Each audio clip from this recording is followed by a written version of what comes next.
I often hear that, well, look, the population of Russia grows. The only reason why it grows is because of the immigration. If you look at the numbers of the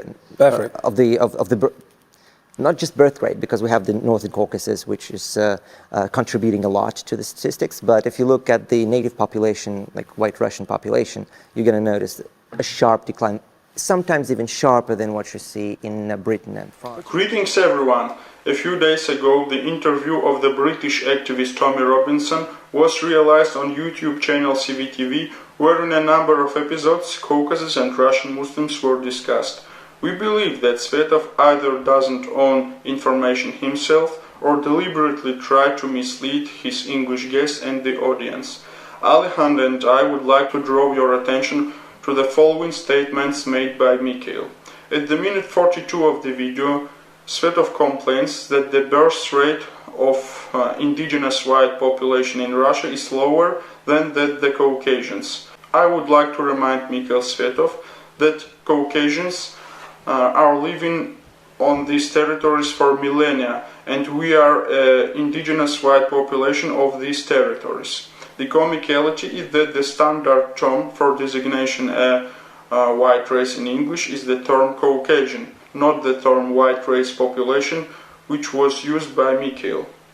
At the minute 56, Svetov said that Caucasian republics have so much autonomy they could be another state. In the end of the minute 59, Svetov complains that we can't pass a law which can infringe North Caucasians. There is so much autonomy in Caucasian republics that there are no primary schools with mother language education in my native Kabardino-Balkarian republic. Living in Caucasus republics, we obliged to learn Russian and English, but can refuse to learn our mother language, which is a state language under our constitutions. Finally, I want to remind Mikhail Svetov and let Svetov-Robinson know that the indigenous white population of the North Caucasus, the Caucasians, were forced to leave their native land in 1864 after the Bloody War. Hello everyone. In addition to Murat's speech, first of all, the very idea of comparing the residents of Caucasian republics with migrants from Pakistan or India is complete nonsense. By the time Russians as a nation were first time mentioned in historical chronicles, our ancestors had been living near Caucasian mountains for centuries. We are born on the land of our ancestors. We are not migrants, we are not refugees. At this point, a closer British equivalent would be the Scottish Highlands. And as the Scottish Highlands, so Caucasus are associated in imperial mind with wild clans, with martial traditions. Both regions resisted domination fairly long and hard. So some of the historical actors are still remembered. These are Robert Bruce, William Wallace, Dudarat Ahmad, Haji Berzek, Imam Shamil, etc.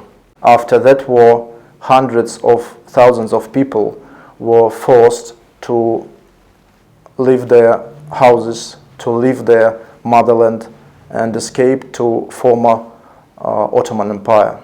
Another point is that we live in a country that was established as federation. It means Russia is the union of states. Each Caucasian republic is a formal state with own constitution, with own parliament. Under Putin's rule, the republics of Caucasus were gradually stripped of their sovereignty due to the local elite which fulfills the will of the Kremlin. Currently, the residents of the republics have no right to elect the head of their republic, head of their state. As well, you cannot be elected to the local parliament not being a member of one of few federal parties that are controlled by the Kremlin, as I said. We even have no right to elect mayors.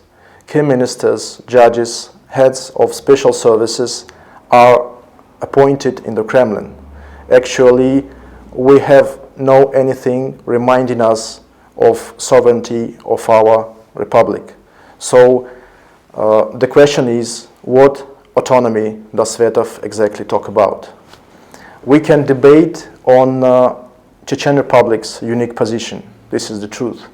But speaking about Chechnya and its situation, I would say that this is a little bit more complicated question than Svetov represents. This point is not less complicated than the problem of Ulster in UK. But we cannot compare the Ulster problem with problem of migrants from Pakistan. And as an Irish nephew, Tommy must understand the difference.